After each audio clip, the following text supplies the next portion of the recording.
Bismillahirrahmanirrahim. Assalamu alaikum, ladies and gentlemen. Alaikum, Dr. Shehzad. I'll be moderating the session today. I welcome all the participants here.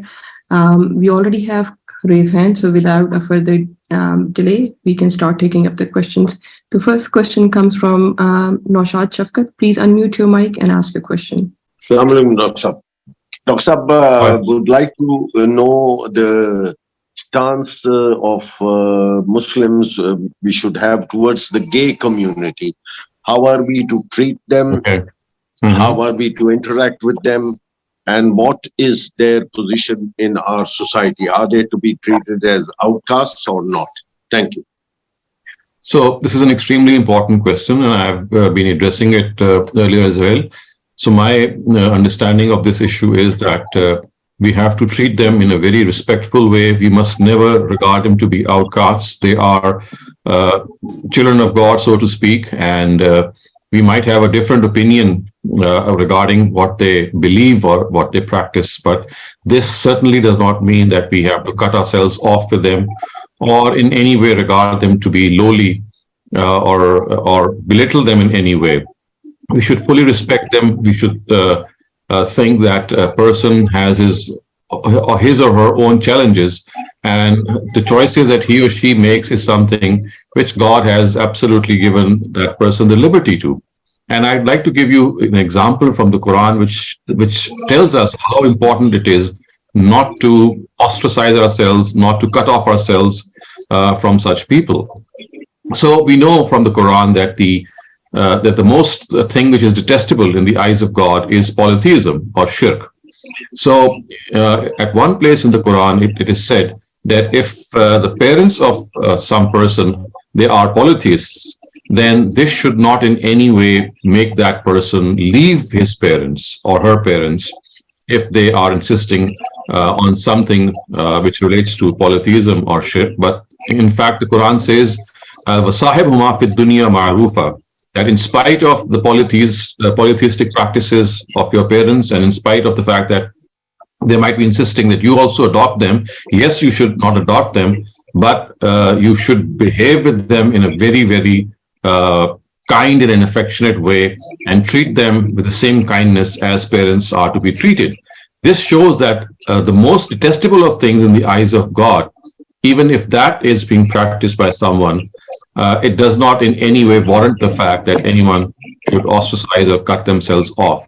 So if this is the case with polytheism, we can well imagine that the LGBTQ community or the gay community, if they exist in our society, then we certainly should not follow what generally is the trend here, because as we can clearly see that the Almighty detests polytheism. But even regarding polytheism, it says that if people as close as your parents practice it, you have to behave with them in a very affectionate way. And I think it is here that we also need to understand that there are some very, very grave mistakes that are being made by our traditional scholars because of the fact that they think that these are condemnable people, they are condemned to hell, and so therefore we should have nothing to do with them. So without understanding the fact that the punishment which came on the nation of Lot, because that is what is generally cited in support of the fact that they are condemned by God, and therefore we should also not make any friendship with them or maybe come close to them. So wherever this punishment of Lot is mentioned in the Quran, you'll find out that their punishment, the punishment was given to them, was through a storm of stone hurling winds. The Quran calls it hasiba.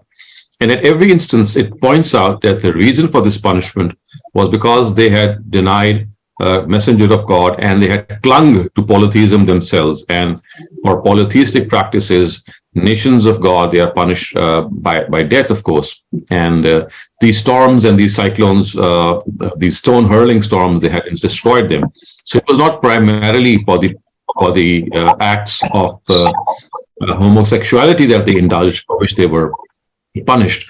So they were primarily punished for being mushriks, for being polytheists, and on top of that, of course, for having this malpractice as well. So I think in all, it is this particular aspect that we need to understand, that every person has been given the choice to choose between the sexuality that he would like for himself or herself. And that choice is something which is between him or her and God. And as far as other people are concerned, we should, of course, have a congenial relationship with them in spite of the fact that we might differ with them. This difference of opinion is like, for example, in any other matter. So we would not agree with the person who is living with a girl without marriage relationships, without a formal marriage contract, and they are living in the way that married people live, and they even father and mother children. So just as for such people, we would say that we would not agree with the stance that they have adopted, but in spite of the fact that we do not agree, we would still uphold their rights. We would still say that they should not be discriminated in any way. They should not be oppressed in any way. So if we support these basic rights that they have, this doesn't mean that we are supporting their stance. All that it means is that we would like the state and the country laws to view them with equality. So this is how my understanding of this question that you have asked goes. Thank you so much. Rafia Khwaja, please go ahead. Assalamu alaikum, Dr. Shehzad. Dr. Shehzad, Welcome. I recently read a report that Australia exports 1 million cattle yearly to Indonesia from their ranches.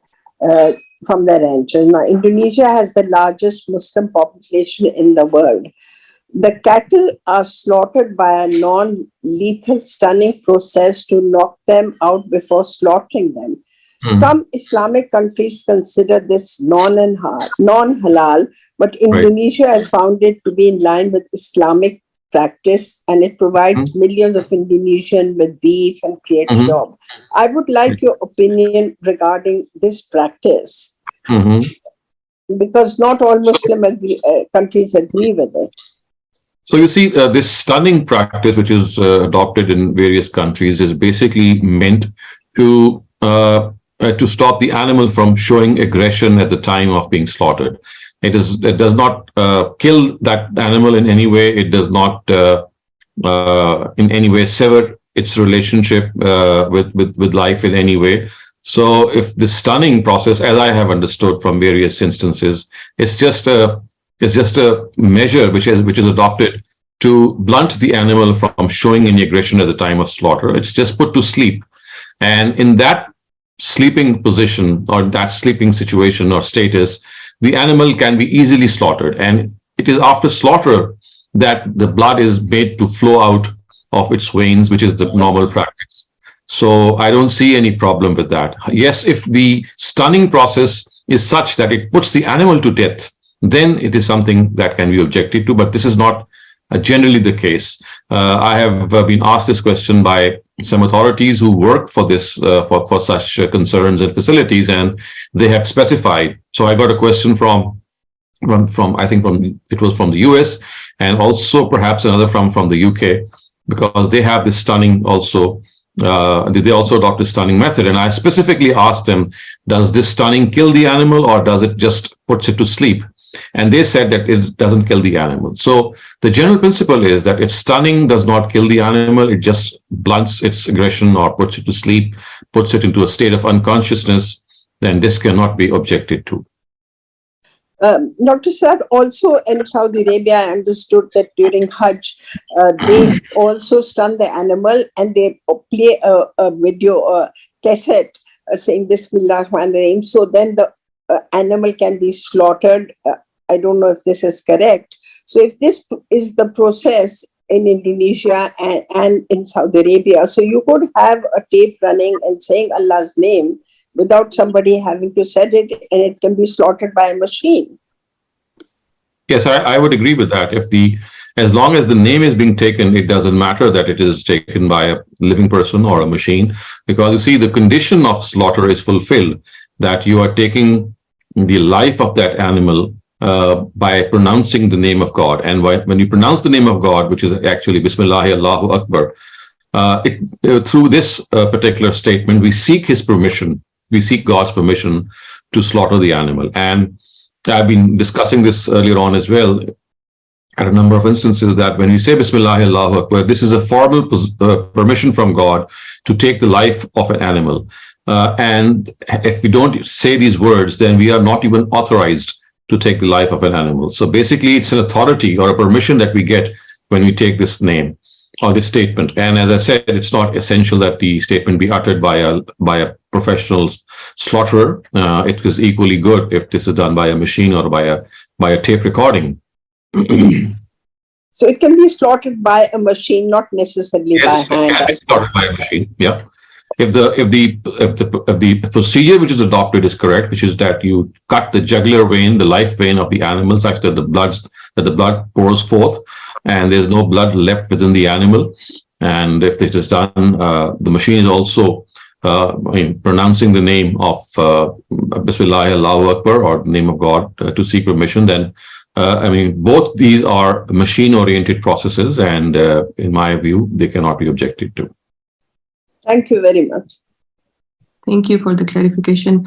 Huzaifa, please go ahead, unmute your mic and ask a question. अस्सलाम वालेकुम doctor साहब। Doctor साहब, आपको याद होगा मैंने आपसे पहले वो बुक ऑफ जेनेसिस वाले में बात की थी कि हजरत इब्राहिम अलैहिस्सलाम ने अपने भाई हारान की भाई की बेटी से शादी की थी, सारा जिसमें से हजरत इसहाक अलैहिस्सलाम पैदा हुए थे।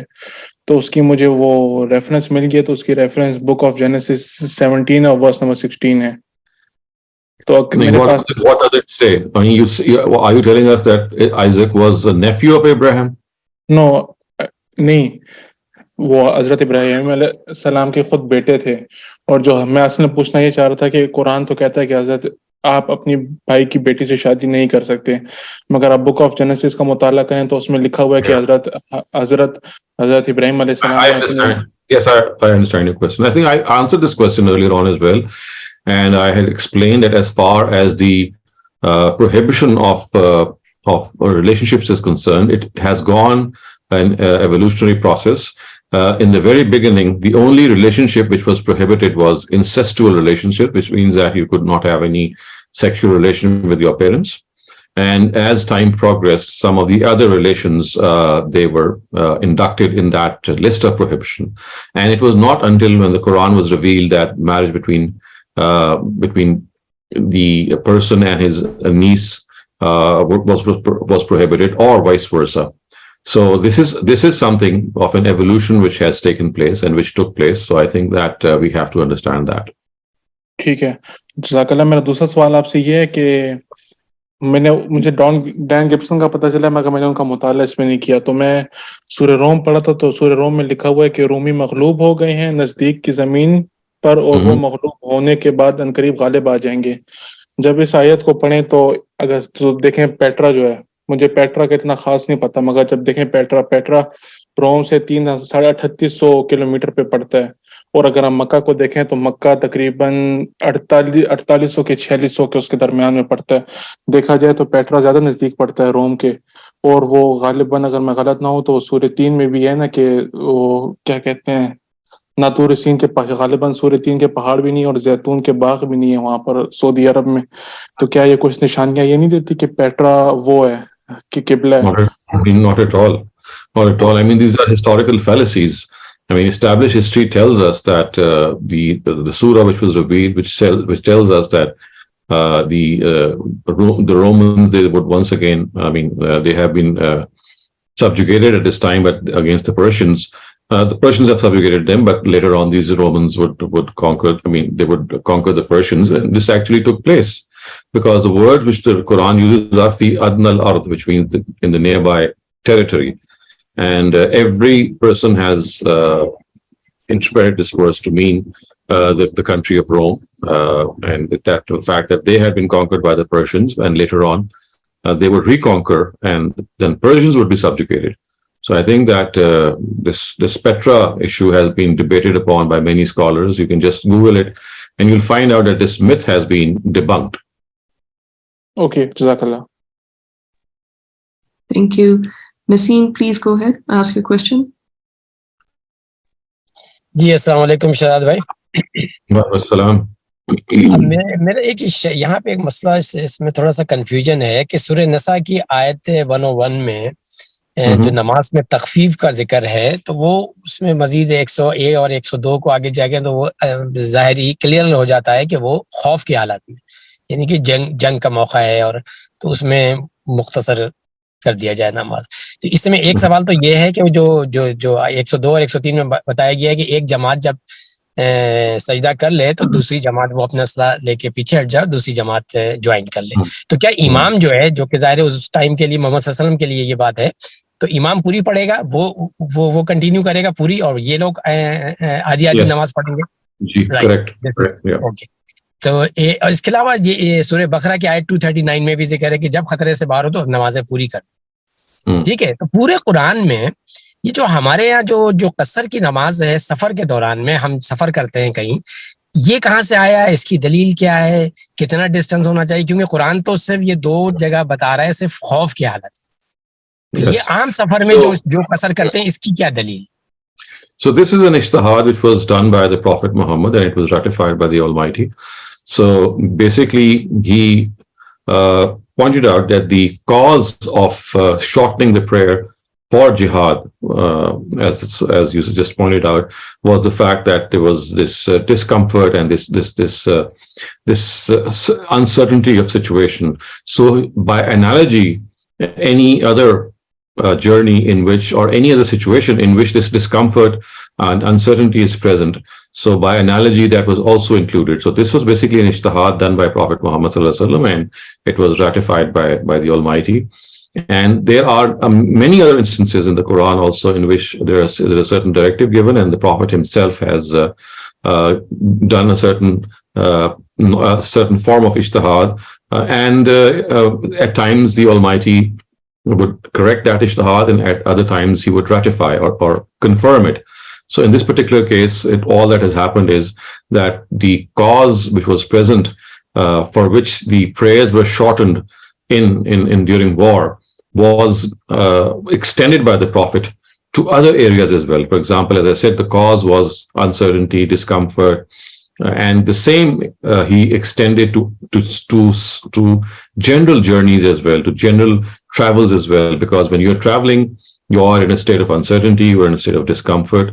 And as far as the distance is concerned in which you are required to shorten your prayers, the illah or the cause itself tells us that as long as that discomfort and uncertainty exists, you can continue to shorten your prayer. And as soon as it goes away, you can come back and offer the normal prayer. And this is also corroborated by the practice of the Prophet. So in some journeys, he did qasr at a particular distance.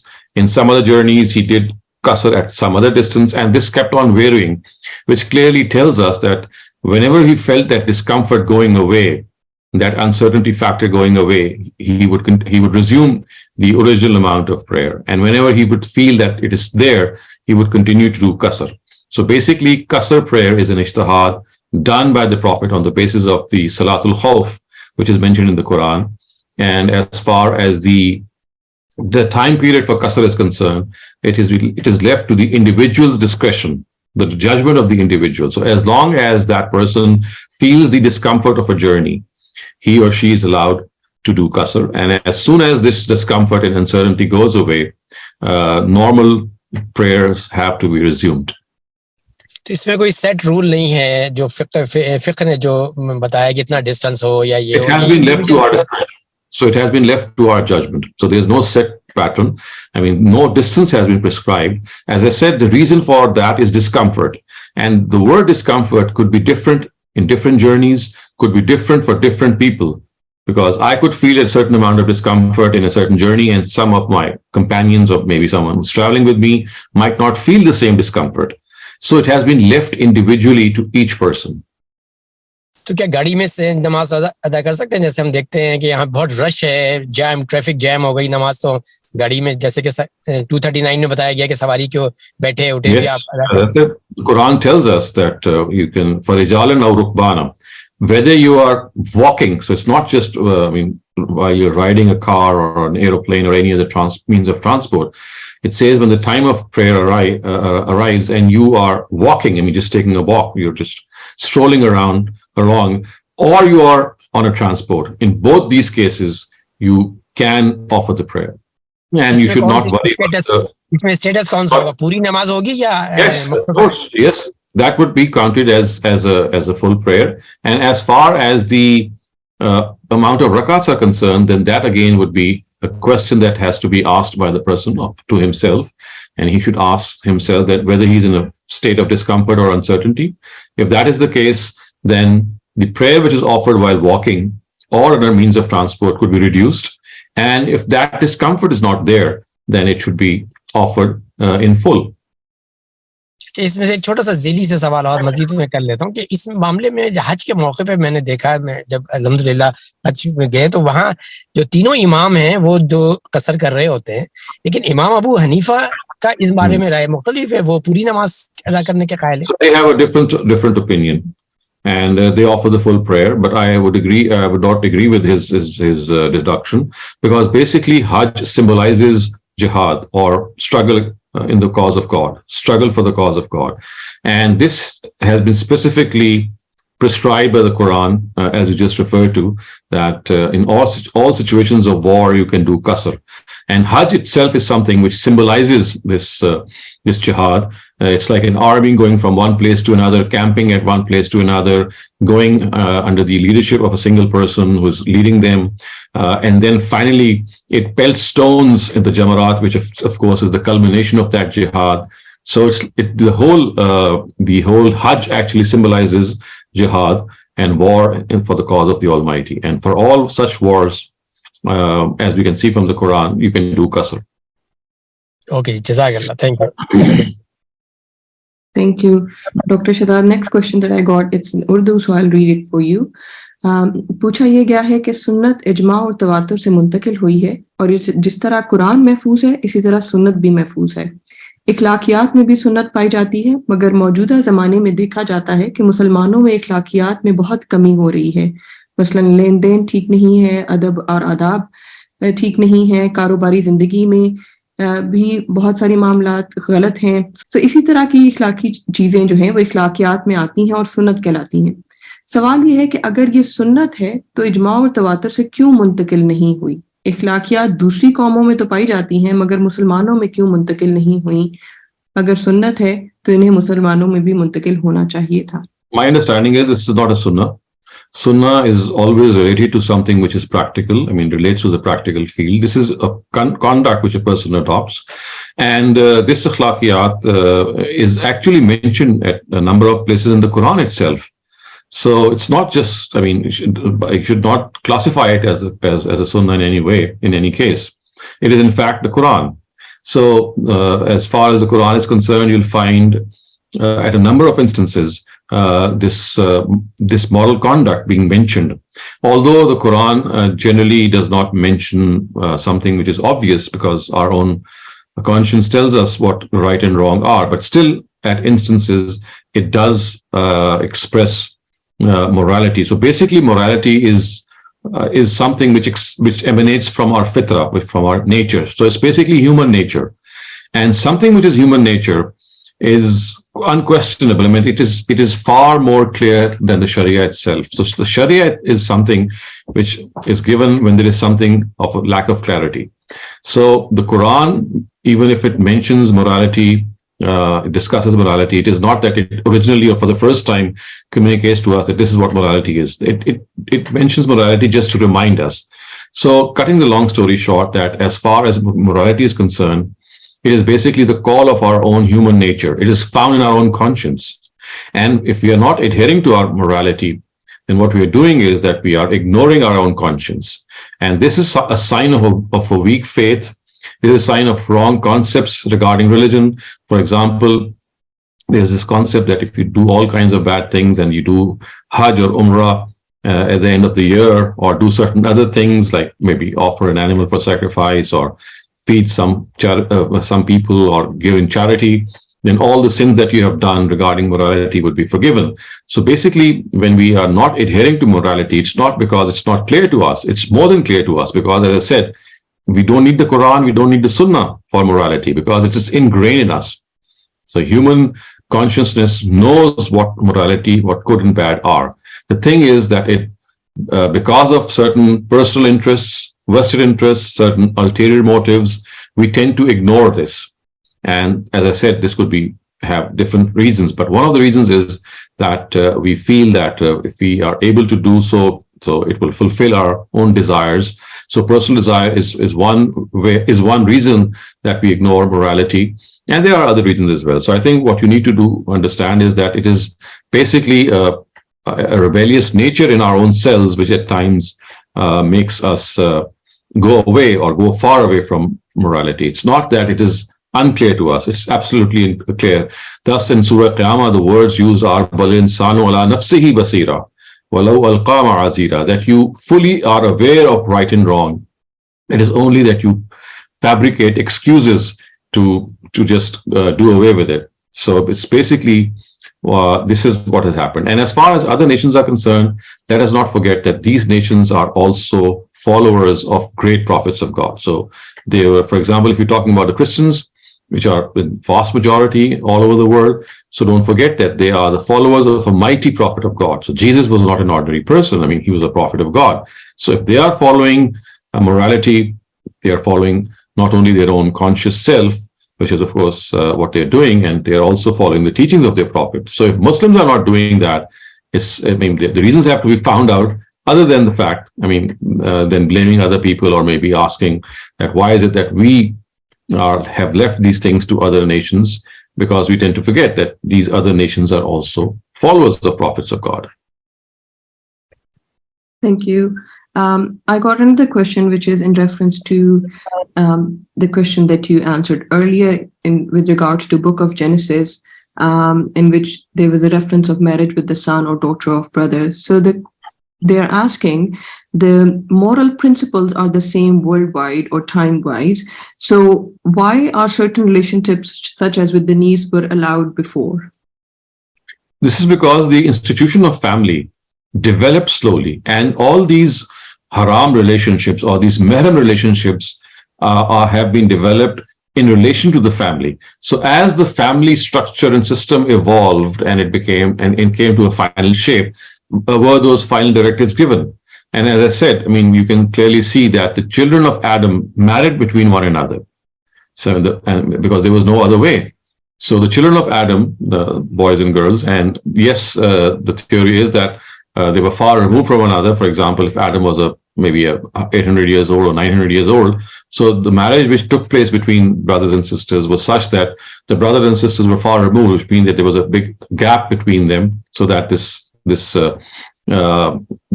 distance could be felt. But as I said, this is right from the start that marriage between brothers and sisters was allowed. Otherwise, there was no possibility of the family progressing. And it was later on that it was declared as incestuous, and you could not have married your brother or your sister. So you see, as soon as these family relations became strong, these prohibitions were introduced. Otherwise, the single most important prohibition regarding mahram relatives was, as I said before, the prohibition of this relationship with your parents. Thank you. Another written question that I received says that sins committed against God will be forgiven if we sincerely repent to Him. But how we can seek forgiveness from others? If we did something wrong to animals or humans, what should we do? At times, it's embarrassing to tell people that we have harmed them and that we are seeking their forgiveness. They have given a couple of examples that if, let's say, they have stolen something or they have killed insects, so how they should go about it and seek forgiveness from them. Every matter has to be treated separately. Killing an insect is not a sin at all. If they cause a nuisance, or if you kill them inadvertently, unintentionally, this is not something which is culpable or accountable, for which you can be held accountable. Other than that, you have to take each error committed case to case on a case-to-case basis. Thus, for example, the sins which are committed against people, then they have to be atoned. You have to seek not only the forgiveness of God, but you have to seek forgiveness from that person and also try to make amends. For example, if you stole something, then you have to return that thing back and also offer your apology. So it's like the general principle which the Quran tells us is tabu wa aslahu, that you have to repent before the Almighty and also make amends, and which means that you seek an apology from the person that you had wronged, and also return do whatever it needs to be done to atone for the crime that you committed. And if there is this situation which might arise that maybe you are not able to find the person, maybe he has passed away, or there could be a host of other cases or options. So in that case, I think you have to wait for your meeting with that person in the hereafter and seek that forgiveness at that time from that person. And if he forgives you or she forgives you, then yes, God's forgiveness would also count. Otherwise, as we know from certain narratives of the Prophet, then he or she would be in a position of bargain with you. They would bargain their bad deeds for your good deeds. So some of your good deeds would be transferred, or would be able to delete his bad deeds or that person's bad deeds. So that is a special case in which you are not able to have contact with that person in this world and seek that person's forgiveness. So in that case, as I said, you'll be meeting him or her in the hereafter, and then this would be one of the ways to settle the score. Thank you, Dr. Shehzad. Switching back to the participants in the session, Naushad Shafqat, please go ahead and ask your question. Dr. Another question about the namaz, especially the Isha namaz. People insist that it is 17 rakat, while I've heard from you, Ghamidi Saab, and several others of Farai scholars, that the Prophet never prayed more than 6 rakat in the Isha namaz. The first question is this, and how can we convince those who are insisting on 17? Because it becomes a discouragement to young people, especially, to be in the mosque praying 17 rakat. And the other question is, with regard to namaz, that in the morning, if you miss the morning Fajr prayer while you were sleeping, it is said that as soon as you wake up, the first thing you should do is offer the prayers, and that will be considered to be Ada namaz. Could you please throw some light on this? Thank you, Doctor. So as far as your first question is concerned, this is basically the Hanafite interpretation of the prayer. You'll not find the Hanabilas or the Malikis or the Shafi'is who live in other parts of the world prescribing 17 rakat of Isha prayer. This is basically a Hanafite interpretation, and I would suggest that there are two types of people with whom you can debate. There are people who could listen to the voice of reason, or they would be open to discussion.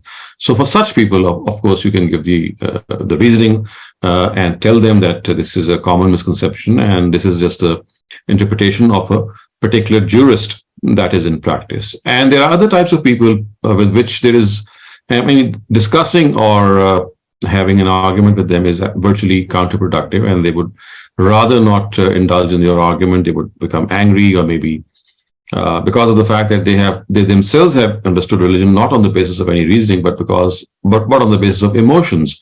For such people, I would say that just ignore them, and if they insist, let them do what they insist on. But as you or yourself are concerned, you can obviously yourself follow the practice that you think right, and also at the same time advise young boys and girls in favor of what you think is correct. However, as I said, if you would like to indulge in a debate with people who hold this view, then, as I said, if a person is conducive to discussion and debate, only then it is advisable. Otherwise, it will just create a bad taste, and instead of solving anything, it will create a rift between you and that person, and which is not a healthy thing, I would say. Sir, what is the reasoning behind this? The reasoning, how can I give... Because they divide the optional prayer of the Prophet, which is the Sunnah, into two parts. So they call it Sunnah Muakkada and Sunnah Ghair Muakkada, which means certain prayer which has been emphasized and another prayer which has not been emphasized. So Muakkada is from Taqeed, emphasis. So they divide they actually observe the practice of the Prophet, and because he was offering these nawafil, these optional prayers at various instances, including before the farz and after the farz. So they started counting them, and they said, well, if he's offering them in a very diligent way and in a very punctual manner, and almost every prayer, then it must have some emphasis. For such prayers, they come up with a term called muakkada, which means that it is stressed and emphasized. And similarly, they would add the nawafil from the tahajjud nawafil that that they are said to have, people have said to have missed at times because of the fact that the Prophet would pray a certain amount of nawafil at night. And so they have distributed those nawafil with each prayer. For example, you have 2 with Zohar, you have 2 with Maghrib, and we have some more with Isha. So it's like basically adding something to the prayer on the basis of their understanding of the prayer. So it's like a different understanding of what happened. But Dr. It is said that he never offered prayers more than 6 rakat in Isha. So this is how this is how we understand. And they would say that this is not correct. I mean, he did offer the nawafil before and after, and he did offer some of the other prayers. So this is a matter of dispute between the rest of the jurists and themselves. Fajr namaz, Dr. The Fajr namaz. So what was the question? Dr. That if you yes, are unable to wake up in the morning. Right. So we have been given these glad tidings by the Prophet himself that something of the form of sleep, it does not in any way invalidate your prayer. So, I mean, if you were not able to get up on time, then whatever time you got up is regarded to be the time of the prayer, because had you gotten up and, I mean, for example, you were able to wake up and then you just went back to sleep, or put off the alarm and then went back to sleep, and that would of course not be counted, because that would be a negligence on our part. But if we never had the chance to get up and we just got up, let's say at a XY time, which is much later than the actual time, then that does not count to be a time which invalidates the right time of the prayer, because sleep in itself is something which does not take away the validity of the time of the prayer. Huzaifa, please go ahead and ask your question.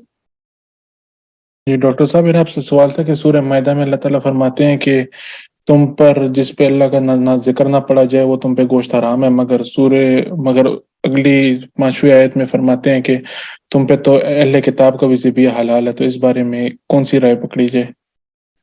Because we see in those times the people of the book also slaughtered their animals by taking the name of God. So remember that when this verse was revealed, al-yawma uhilla lakum at-tayyibat wa ta'amul lazina utul kitaba hillul lakum wa ta'amukum hillul lahum, which means that today all pure things have been made allowable to you, and the food of the people of the book is allowed to you, and your food is allowed to them. So this was the time in which the people of the book also slaughtered their animals in a way that they actually took the name of God. I mean, it's not like today, because the Sharia for the people of the book, and this is in particular true for the Christians, because the Jews even today take God's name. For the Christians, what happened was that the Sharia had been revoked by St. Paul, and so now what they generally have as directives of the Injil are non-Sharia directives, and you'll not find the Sharia being followed by them, although the Torah, I mean, although Jesus himself is reported to have said that he has not come to revoke the Bible, but to complete it. So that's another matter. But but the question that you asked, I would say that in those times, the people of the book also took the name of God when they would slaughter their animals. Next question from Asif Ali. Ji, Assalamu alaikum, Dr. Sahab. My question is actually related to the stand of the Frahi school of thought regarding the evolution theory, because just recently, I mean, just now you answered one question where you were saying that Adam and Eve, their children got married, right? So unless the time when there is till the time when there is a institution of family is established. So right. If we basically say that the Homo sapiens or the evolution theory somehow can be proved or right, then Adam and Eve history is not more than 5,000 or maybe 10,000 years old, and we don't know maybe. However, my question is that how the evolution theory can justify this stand in Quran that Adam and Eve, and there's only one Adam and Eve, and that basically their children got married initially. Can you please just elaborate? Because I know that there are a lot of answers on this questions by Javed Ghamidi Saab, but I just want to understand clearly that what is the stand of the Fry school of thought on that.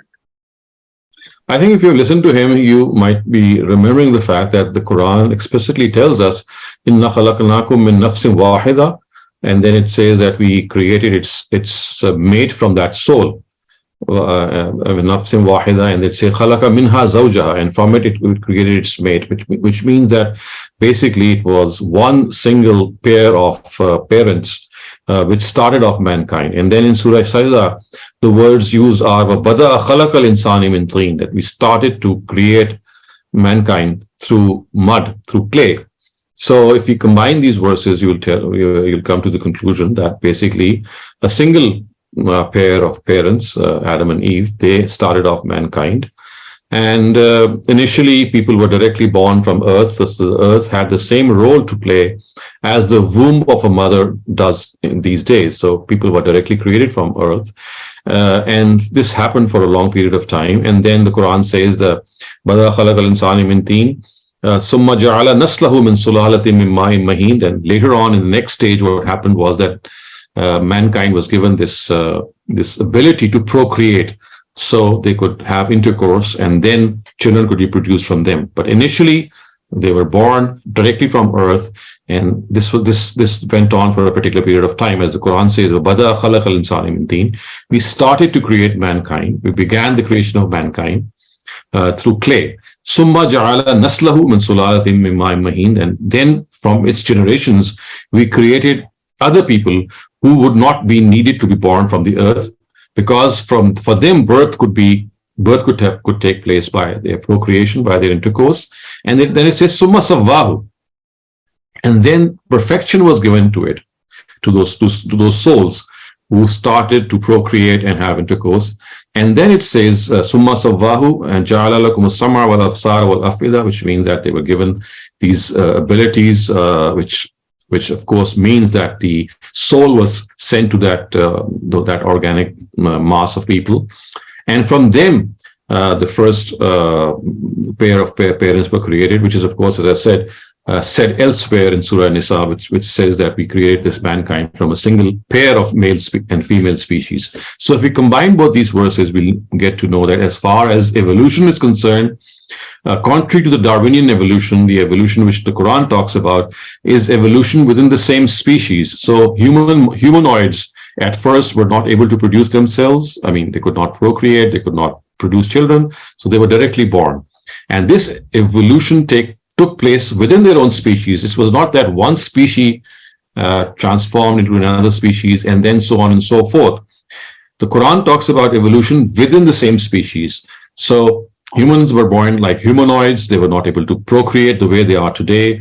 And then slowly this ability was placed in them, and then they were given perfection, and then the soul was blown into it. And then after that soul was blown into it, one pair of parents were selected who were named as Adam and Eve, as we can see from the verse of Surah Nisa. So this is how the Farai's stance is, and you can read more about it if you read the first verse of Surah Nisa, the tafsir of Surah Nisa, in this verse of Farai scholars, as well as this verse of Surah Sajda, which is the 32nd surah of the Quran, in which this evolutionary process is mentioned.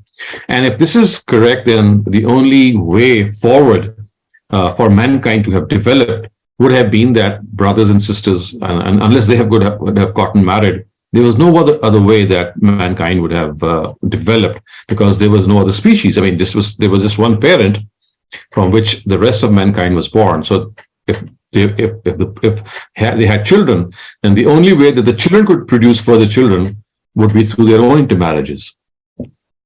Thank you so much, Dr. Shehzad, for answering all the questions in detail. We are reaching the time limit of our session, so we have to end it here, with the note that we will take all the unanswered questions in our next session. So we have noted down all the questions that have been sent in the chat box. So we appreciate your time and looking forward to seeing you next week in Islam Study Circle. Inshallah. Okay.